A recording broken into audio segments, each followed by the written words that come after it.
All right, everybody. Sorry about the off-topic video, but I think that this is a message that needs to get out there. This is important. This is a very important message because it has to do with your attitude and perspective. Sort of. That's how I justify it. But I gotta say, I watched the Jets game yesterday, the first Black Friday game. They're trying to start a new holiday tradition. And everybody was talking about it. Everybody's on board. I even heard that Jets owner Woody Johnson is trying to angle for the Jets to always play on Black Friday. So you know how like the Lions and the Cowboys always play on Thanksgiving? Well, Woody's trying to make it so that the Jets always play on Black Friday, which is the worst idea ever if I was the kind of guy if I was the kind of guy that really cared a lot about the Jets organization and winning and stuff like that. It's the worst idea ever. The Jets historically are the absolute worst team, the last team that should want to play in front of a nationally televised audience because they are the single most entertaining team in NFL history. That's right. I said it. The New York Jets are the most entertaining team in National Football League history by far. I don't think there's even any comparison. They're awful. The Jets are awful, but they've reached such a low, such a chasm of incompetence, ineptitude, a knack for just unusual ways to lose, that it's become entertaining in a dark way. They're so bad and they're so inept that it's fun to watch. I mean, I watch a lot of Jets podcasts, or I listen to a lot of Jets podcasts because I'm entertained by all the Jets fans out there that are so upset, they're angry, they're frustrated, and they let the expletives fly, and it's just, I find that entertaining. Because I've already cracked the code here. I understand what's going on. If you're going to be a Jets fan, you have to understand that you're watching for the comedic value of what's going on. And me and my brother, we talk about this all the time. So this is how it all went down. My brother was a Jets fan as a kid.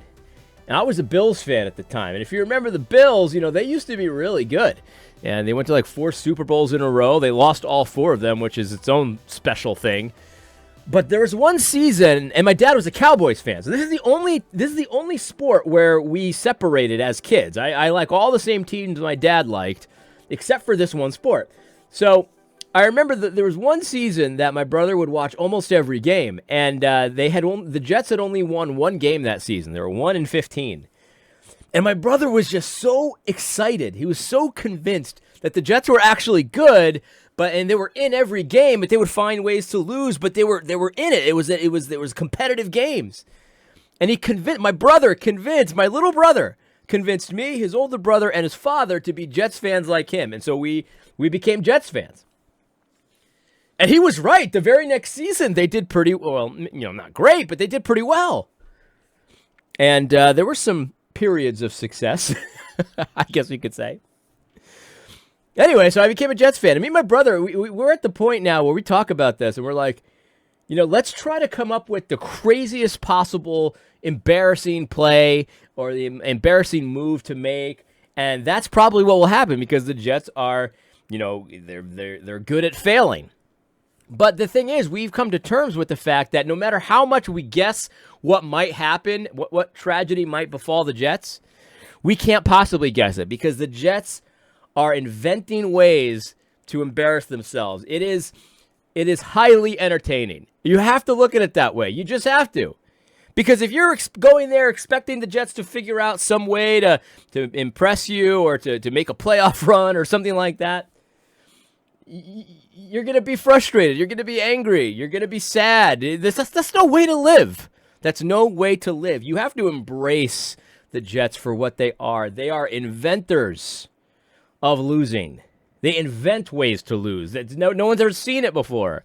They invent it. It's good stuff, guys. You've got to learn to embrace this. This is what the Jets are, and I would argue that the Jets, watching a Jets season and seeing things you've never seen before, like just complete incompetence that you've never seen before. It's more fun than having your team be good and going to the playoffs, but then losing in the playoffs. Like, obviously, the Super Bowl, that would be the best case scenario. That'd be fun and exciting for a few minutes after the game, and then you realize that nothing really changed for you because, you're not on the team kind of thing. That's like the best case scenario, but I would argue second is not going to the playoffs and missing, or worse yet, going to the Super Bowl and losing. I would argue the next best thing is to be the funniest team in the league, and the Jets, I think, have that locked. They have that locked. I don't think there's any way any other team can unseat the Jets for being the single most hilarious, entertaining, humorous. It's just amazing. It's unbelievable. This last game.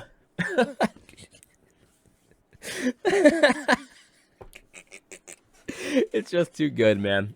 It's just too good. And you got Aaron Rodgers on the sideline. He says he's going to come back in December. I hope he does. I hope they play him in December. I hope they do. And here's what I hope happens. I hope they play him in December and he looks awesome. He looks awesome. He looks really good.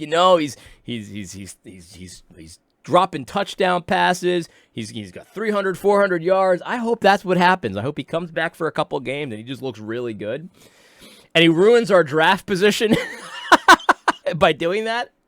And then he goes into his little hyperbaric dark journey chamber, whatever he does. He does some kind of witchcraft. I don't know what he's up to.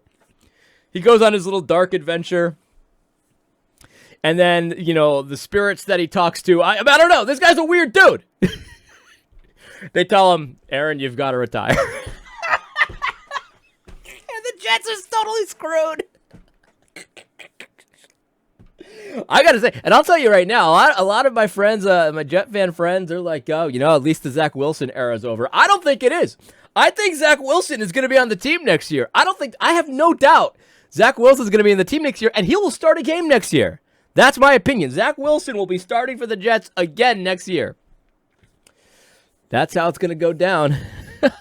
Or if not, they'll find some other fun and entertaining way to be, again, the NFL's most entertaining team in history.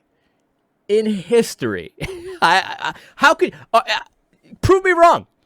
How could you prove me wrong? You can't prove me wrong. It's obvious. It's a done deal. We got the butt fumble. We got the fake spike. We got I don't know if you saw Zach Wilson trip over himself in last week's game, get tackled by his own head coach. That was a good one. It's just good stuff all around. It's just good. The Hail Mary pass. That Hail Mary pass gets executed every week, multiple times a week, right before halftime. Just a heave. Maybe we'll catch it. Maybe we won't. Execute it every time. Everybody knows what to do. But only the Jets throw the Hail Mary pass almost into the end zone, picked off, returned for 99 yards for a touchdown. Good stuff. Good stuff. And Robert Saleh, he's the best. He's the best one. He says the same nonsense over and over again. And you guys probably don't pay much attention, but I saw the Robert Saleh press conference after the game, and they asked him, they said, hey, you thinking about maybe making a change with your offensive play caller? Because, obviously they can't score touchdowns, so maybe that's a good idea. Maybe you get somebody else in there to call what play to do, so maybe one day we can score a touchdown. And he says, absolutely not. Just like that, just real quick, absolutely not. And then he continues the answer, and he says, every single day that, you look at it, and maybe it's like, it's the quarterback, it's, this or that, it's the offensive line, it's all these other things. He's basically trying to make the case that it's not the offensive coordinator. And then as he's talking, he lists basically every facet of an offense, every part of the offense. He lists how it's a problem. And then he realizes what he's just done. He said, I'm not going to change the person who controls the offense. And then he lists every part of the offense has problems. And he goes, I guess I don't have an answer for you. He said no. Then he convinced himself within 30 seconds that the answer obviously has to be yes.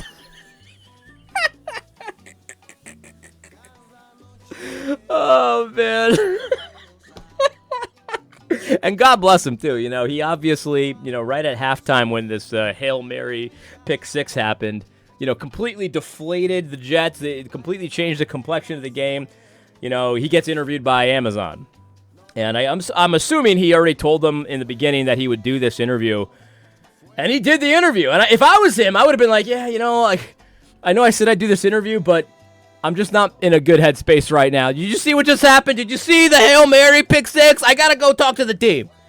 But he did the interview. Robert, how are you going to change what's happening in this game? Oh, we're fighting. We're going to change it. Anyway, I've got to go get my son. Hope you found this video interesting. God bless.